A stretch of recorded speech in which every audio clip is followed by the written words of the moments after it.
Good evening, and as always, welcome to Channel 514, where we are about to make a video on the illustrious Greek poet Pindar, who was from Boeotia in the central part of the Greek mainland, and who lived from about 518 to about 438 BC.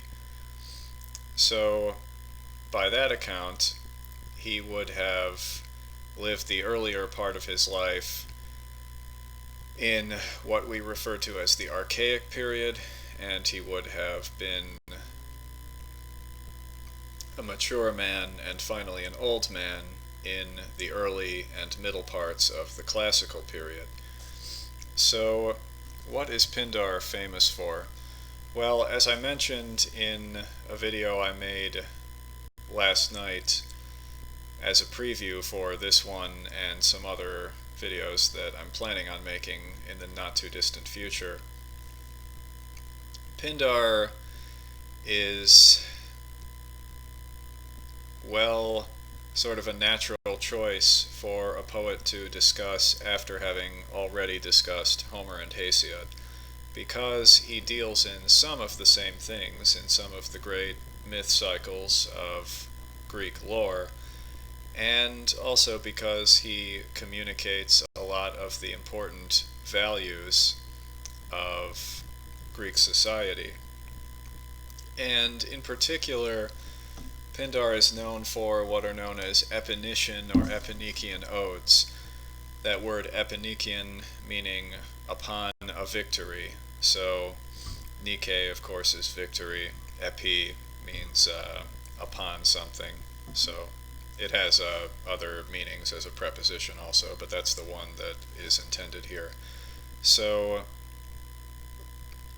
he wrote these occasional pieces in which he celebrated someone's victory in one of the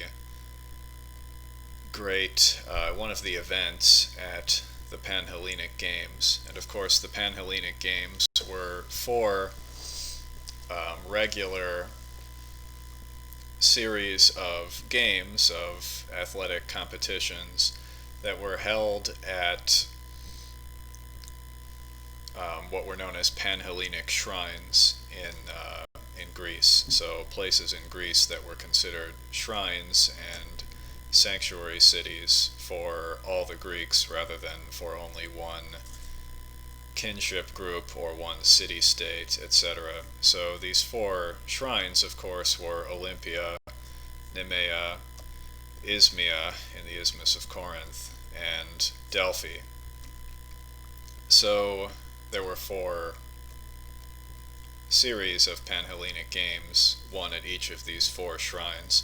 And so Pindar's odes that celebrate the victories of different athletes and their patrons at these games are referred to by numbers and by the shrines or the games where this victory was won. So, for example, his first ode for someone who won an event at the Olympics would be called Olympian 1, or his first ode for someone who won at the Isthmian Games would be called Isthmian 2, or Isthmian 1, sorry, and going on from there.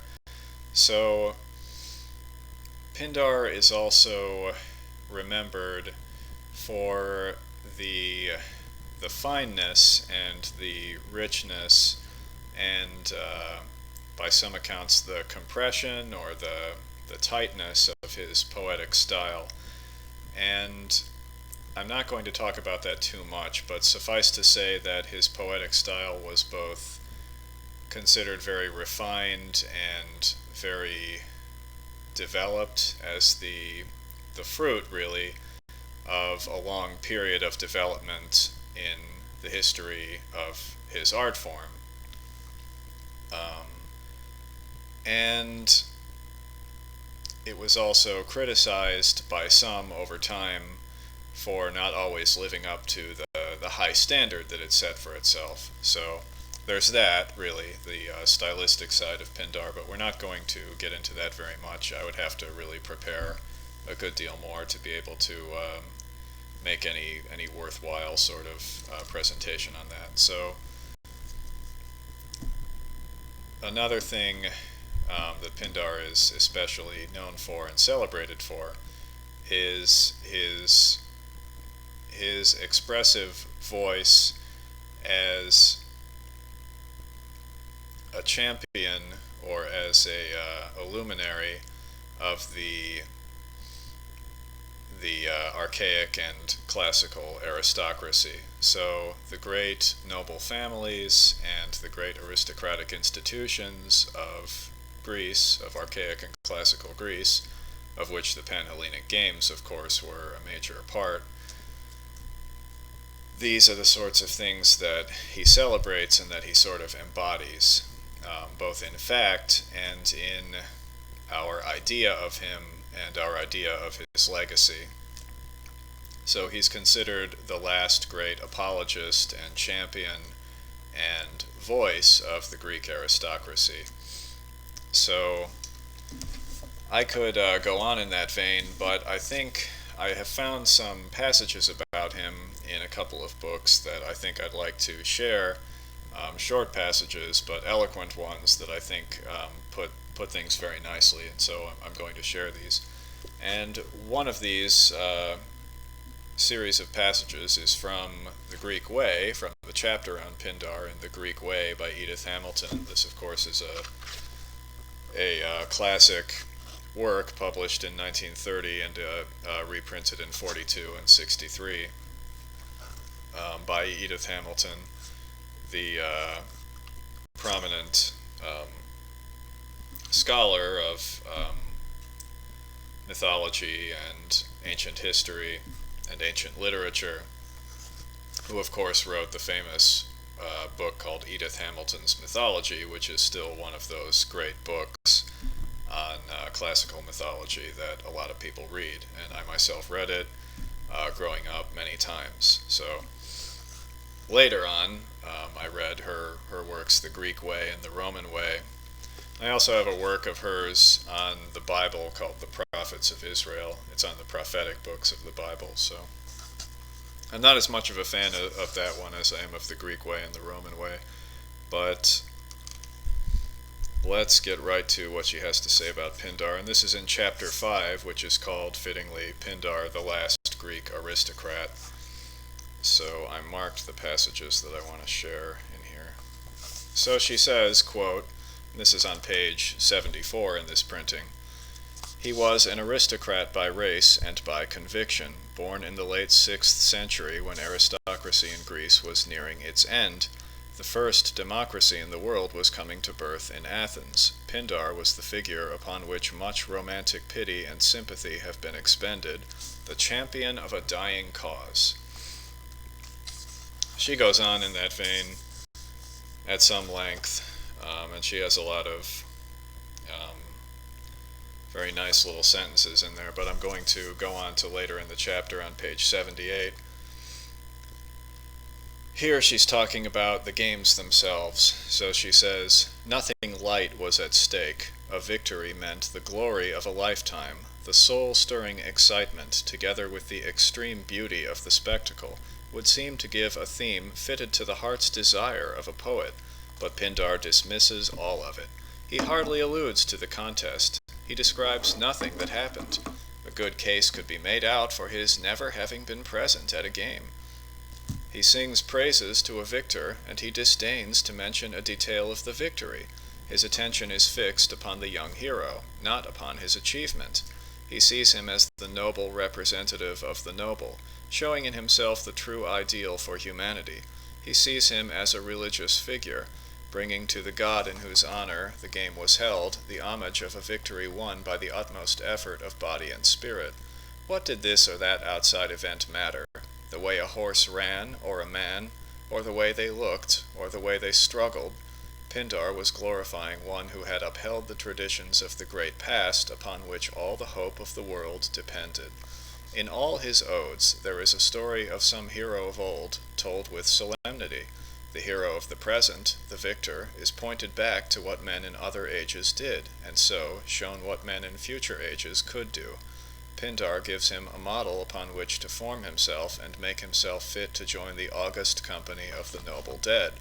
Pindar in his own eyes had a mission to the world lofty enough to employ worthily the great endowments of genius and noble blood he had been born to. He was the preacher and the teacher, divinely appointed to proclaim the glory of the golden past, and to summon all the nobly born and the highly placed to live their own lives in the light of that glory. This was his great charge, and no man on earth, however powerful, could make him think himself inferior. And she goes on. But that might be all from her that I'm going to quote here. Yeah, that is. So we'll go now on to the actual text that we're going to use, which is the translation by C.M. Bora from 1969 for Penguin Classics. And I also use this in one of my videos on topics in biblical studies called Death, Judgment, and Life, where I quote one of Pindar's odes, I believe it's Olympian 2, where he speaks of a particular judgment of the dead in the underworld. So we're going to read that one in a little while, but first I wanted to quote a few sentences out of this introduction, out of C.M. Bora's introduction to the Odes. So he says at the beginning of the second section of his introduction, "In antiquity, Pindar's poems were collected in 17 books. From these survive, more or less intact, 4 books of Epinician odes, that is, choral songs, written in honor of victories in the great games." So that just restates what I already explained, but I marked that so I could point that out, because it's said very clearly there. And it tells you that there are 4 books out of 17 that originally existed. So let's go on. Here's something I like a lot. We'll start right before the beginning of the 5th section of the introduction. Pindar comes at the end of a long tradition and sums up in himself the special outlook of the aristocratic age of Greece. And he goes on, "Pindar's guiding and central theme is the part of experience in which human beings are exalted or illumined by a divine force, and this he commonly compares with light.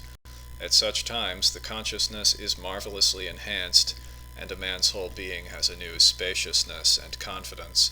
For Pindar this was the end and the justification of life, and he regarded himself as almost uniquely qualified to provide it."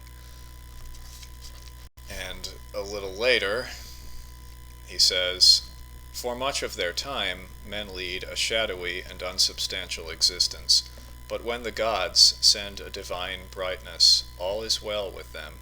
It is this brightness that Pindar seeks to convey.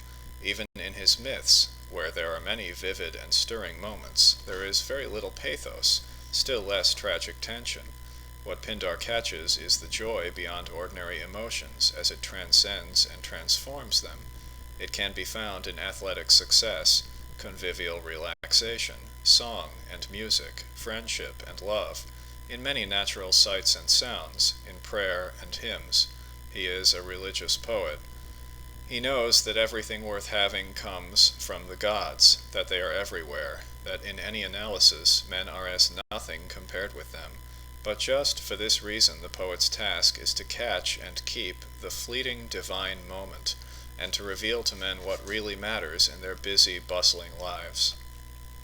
And this bit here about the fleeting divine moment, that is a theme that I'd like to point out in particular in this discussion.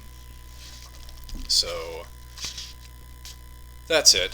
Those are all the passages I wanted to use to introduce our author.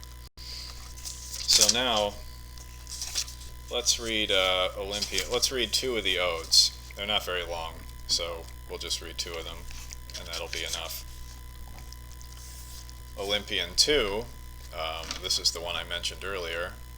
It's dedicated to Theron of Akragas, winner in the chariot race. So The chariot race at the Olympic Games was very prestigious.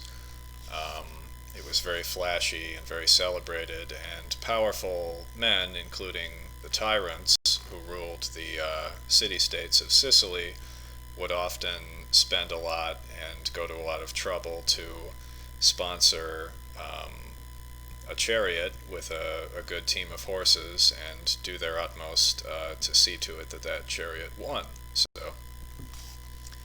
this particular ruler, Theron of Akragas, and I think that refers to the sponsor of the chariot and not the driver. That's usually the convention here, is that you say that the guy who sponsored the chariot is the winner of the event, not the guy who drove. So Akragas, of course, that's modern Agrigento in Sicily. It was a Greek colony that was called Akragas at this time. So part one. Here's part one of Olympian 2. Lords of the harp, my songs, of what god, of what hero, of what man shall our music be? Pisa belongs to Zeus, the Olympian feast Heracles founded, the lute of war. But of Theron let your voices ring, for his victorious four in hand. He is courteous and kind to guests, the bulwark of Akragas. In him his famous father's flower and the city stands. They suffered much in their hearts to win a holy home on the river, and were the eye of Sicily. The destined days came adding wealth and joy to their true-born nobleness. Son of Cronos and Rhea, lord of a seat on Olympos and the hill of the games, and the ford of Alpheus, rejoice in my songs, and in friendliness guide still their ancestral fields for the generations to come. Of what has been done, in right or against right, not even time, father of everything, can undo the accomplishment. In good luck and fortune, forgetfulness will come, for in noble delights sorrow perishes, angry but overwhelmed. And here's part 2. When God's fate tips the scale of happiness high, this word fits the high-throned daughters of Cadmos. Greatly they suffered, but heavy grief falls under conquering blessings. Among the Olympians she lives who died in the thunderbolt's crash, long-haired Semela. Pallas loves her forever, and Father Zeus, and exceedingly her ivy-crowned boy loves her. They say that in the sea also, among the sea maidens, the daughters of Nereus, unperishing life has been ordained for Ino for the whole of time. Truly no mark is set for the death of men, nor when we shall close the quiet day, the sun's child, with unfaltering joy. Many are the streams that come to men, now with the heart's delight, and now with sorrow.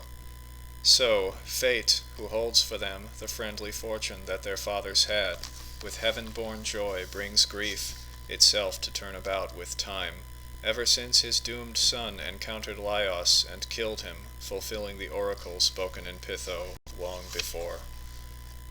Part 3. The sharp-eyed Fury saw and destroyed the warrior race in slaughter one of another. Polyneikes fell, but he left Thersandros, honored in young men's games and in battles of war, a shoot from Adrastos' stock, who succored his house. With his root from that seed, it is right that Aenesidamos' son should find songs of praise and the harp. For at Olympia he won the prize himself. At Pytho and the Isthmus the impartial Graces made his brother share his portion in the flowers for the chariot racing 12 times round. To win the game by trying saves a man from the name of fool. Truly wealth, patterned with prowess, brings the moment for this or for that, if it rouses deep ambition to range afar. A transcendent star, the truest light for a man, if any man has it, and knows what shall come, that of those who die here, the lawless souls at once pay penalty, and sins done in this kingdom of Zeus are judged by one below earth with harsh, inexorable doom.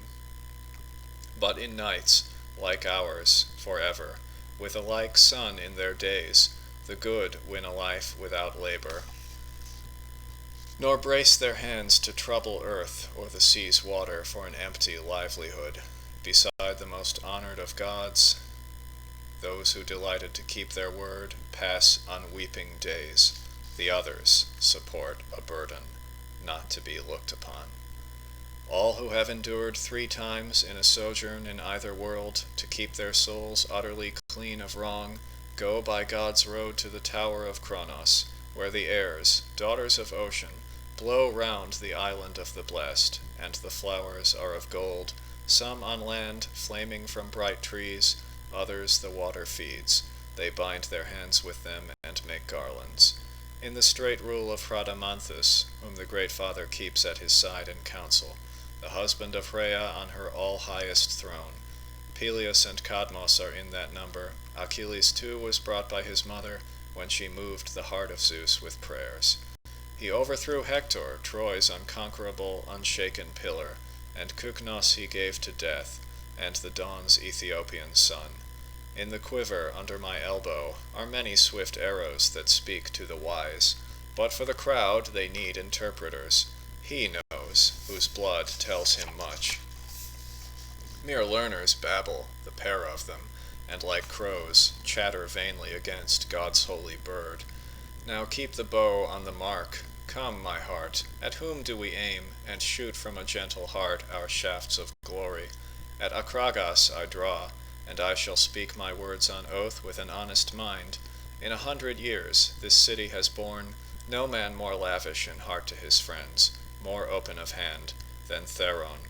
Yet against my praise surfeit advances, not companions by right, but in gluttonous mouths, and wishes to make its prattle cover up the fine doings of men. Since sand escapes all counting, of his gifts to others, who could recount the tale? So that's Olympian too. And there's another one that I like that I'd like to read, but it's quite long. So instead, I'm going to read a very short one, Olympian 4, for Pasaumis of Camarina, winner in the chariot race. I guess I like the ones that are about that are for the winners of chariot races for whatever reason. The foot race, if I remember correctly, is the one that is considered most sacred and most prestigious, but the chariot race was very flashy and people liked it a lot. So, Olympian 4. Charioteer most high of the unweary-footed lightning, Zeus, thy circling hours have sent me with the gamut of the harp's song to witness the loftiest of games. When friends farewell, straightway at the sweet news good men are glad. Son of Kronos, master of windy Aetna, where powerful Typhos is trapped, the 100-headed, welcome an Olympian conqueror, and for the grace's sake this procession, a light most lasting on deeds of great strength. For Pasaumis comes on his chariot, crowned with the olive of Pisa. He is eager to set up renown for Camarina. May God be kind to his prayers in time to come. For I praise him, really ready indeed to train horses, glad to entertain all strangers, with his pure heart turned to quiet who loves his city. With no lie shall I stain the saying, trial is the test of men. This freed Clymenos' son from the Lemnian women's disdain. When he won the race in bronze armor, he said to Hypsipylea, as he came to get his crown, such am I in fastness of foot, my hand and my heart are to match. Even on young men white hair grows before the due season of life. So, those are both pretty nice, I think. Anyway, that's our video on Pindar, really. I don't want to drag this out with too much more. But I actually meant for this video to be about both Pindar and his less illustrious or less celebrated contemporary Bacchylides, but I can get to him, Bacchylides, in another video. So that's what we'll do. So thank you for joining me on this one, and I hope that was enjoyable for you. And again, I appreciate your time. So thank you very much, and I'll be seeing you soon, and take care.